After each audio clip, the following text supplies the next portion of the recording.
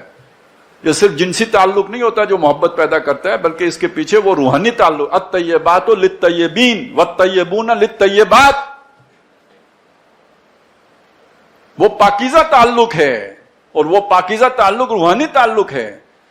تو یہ محمد رسول اللہ اور ان کی بیویوں کے درمیان بھی وہ تعلق ہے روحانی.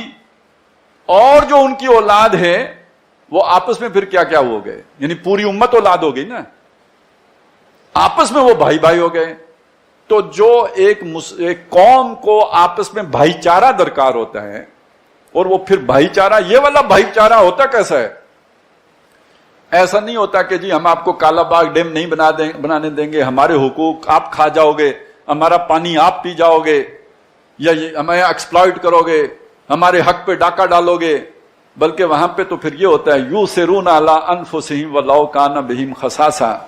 جب محبت کا مرکز محمد الرسول اللہ اور اللہ تعالیٰ بن جاتے ہیں تو جو آپس کا تعلق قائم ہوتا ہے وہ ایسا ہوتا ہے کہ ایک بندہ اپنے ضرورت پر دوسرے کو ترجیح دیتا ہے, خود ضرورت مند بھی ہو, اپنے حصے کی روٹی دوسرے کو دینے کے لیے تیار ہو جاتا ہے. اور اس کی جو آخری درجے کی مثال ہو سکتی ہے وہ ہے کہ مرتے وقت کتنی شدید پیاس لگتی ہوگی, آپ اندازہ لگائیں. اور اس موقع پر ایک آدمی جو ہے وہ پانی پینے لگتا ہے کہ اس کے کانوں میں اپنے بھائی کی آواز آتی ہے, العطش کے پانی. وہ کہتا ہے مجھے نہ دو, میرے بھائی کو دے دو. بھائی یہ تو آخری درجے کی بات ہو گئی ہے. باقی دنیا میں وہ جو مکے سے ہجرتیں کر کے آئے تھے مدینے, ان کے لیے اپنے دروازے کھول دیے یا نہیں کھول دیے مدینے والوں نے؟ انہیں بھائی بنایا, اور کیسا بھائی بنایا؟ اپنے گھروں میں شریک کر لیا, اپنے مالوں میں شریک کر لیا. کس حد تک گئے ہیں؟ یوسرون علی انفسہم ولو کان بہم خصاصہ, قربانی, ایثار ایک دوسرے کے لیے. آپ سوچئے کیا سوسائٹی بنے گی, کیا معاشرہ بنے گا. لیکن برکت کس کی ہے؟ یہ محمد رسول اللہ کی برکت ہے. تو آپ کی ریاست کا جو اصل پلر ہے جس پر ایک اسلامی ریاست کھڑی ہوگی, جو اس میں اتحاد پیدا کرے گی, جو اس میں اتفاق پیدا کرے گی, جو اس میں یکسانیت پیدا کرے گی, جو اس میں بھائی چارہ پیدا کرے گی, جو اس میں جذبہ ملی پیدا کرے گی, جو ان کو قربانی دینے کے لیے افراد کو تیار کرے گی, وہ ہے حضور صلی اللہ علیہ وسلم سے تعلق. لہذا جو دوسری یہ دو آیات ہیں جنہوں نے واضح طور پر یہ چیز ہمارے سامنے رکھ دی کہ محمد الرسول اللہ صلی اللہ علیہ وسلم کی اسلامی ریاست میں کیا اہمیت ہوگی. ویسے شخصیات ہر دور میں تراشی گئی ہیں باقاعدہ, یعنی میں نے تو کچھ وہ جھنڈے کی مثال آپ کو دے دی, یہ مثال آپ کو دے دی کہ جی ترانہ بھی ہوتا ہے. اسی طرح سمجھ لیجئے کہ شخصیات بھی ہوتی ہیں جو تراشی جاتی ہیں. آپ سنتے ہیں چائنا میں ایک شخصیت ہے ماؤ زیتونگ کی, اس کے بقایا امیج بنایا جاتا ہے نا کہ کوئی شخصیت ہو جس کے ساتھ لوگ جڑیں. ہندوستان میں کسی زمانے میں شخصیت تھی گاندھی کی, مہاتما گاندھی. تو کوئی مہاتما ہو نا جس کے ساتھ لوگ آ کے جڑیں. ہمیں اللہ تعالیٰ نے دائمی محمد الرسول اللہ صلی اللہ علیہ وسلم کی شخصیت عطا کر دی. یہ کوئی وقتی کوئی نیا ہمیں بت تراشنے کی ضرورت نہیں ہے. ہمارے لیے مستقل محمد الرسول اللہ صلی اللہ علیہ وسلم مرکز ملت ہیں, پوری ملت کو جوڑنے والے اور ان پر جمع ہونے والے. اور اب اگر یہ دو باتیں سمجھ میں آ گئی ہیں, اللہ کی محبت, رسول کی محبت, اس کی جگہ پہ جو محبتیں پیدا کی جاتی ہیں, وَمِنَ النَّاسِ مَن يَتَّخِذُ مِن دُونِ اللَّهِ أَندَادًا, اور لوگوں میں وہ بھی ہیں کہ جو اللہ کو چھوڑ کر اس کے ضد و ند بنا لیتے ہیں. يُحِبُّونَهُمْ كَحُبِّ اللَّهِ, پھر ان سے محبت کرتے ہیں جیسے اللہ سے محبت کرنی چاہیے. تو یہ قوم پرستی بھی تو پھر کس کی جگہ پہ آئے گی؟ یہ وطن پرستی کس کی جگہ پہ آئے گی؟ اور ہو سکتا ہے برا لگے, لیکن جب اللہ کی ہم پرستش کرتے ہیں نا, اللہ کی محبت میں اس کی پرستش بھی تو ہوتی ہے نا. ایک تو عبادت ہے, ایک پرستش ہے. وہ جو پرستش ہوتی ہے وہ کیا ہے؟ نماز. نماز میں قیام کرتے ہیں یا نہیں کرتے؟ اور نماز میں سجدہ کرتے ہیں یا نہیں کرتے؟ کسی دوسرے کو سجدہ کر دو تو کیا ہوتا ہے؟ شرک. تو قیام کسی اور کے لیے کرو تو وہ ہمیں یاد ہی نہیں, وہ ہم نے سوچا ہی نہیں, اس کا ہم نے خیال ہی نہیں کیا, اس کی ہم نے پرواہ ہی نہیں کی, اس پر ہم نے دھیان ہی نہیں دیا, کبھی ذہن کو تکلیف ہی نہیں دی. حالانکہ احتراماً کسی کے لیے کھڑے ہو جانا یہ اس ممانت نہیں ہے.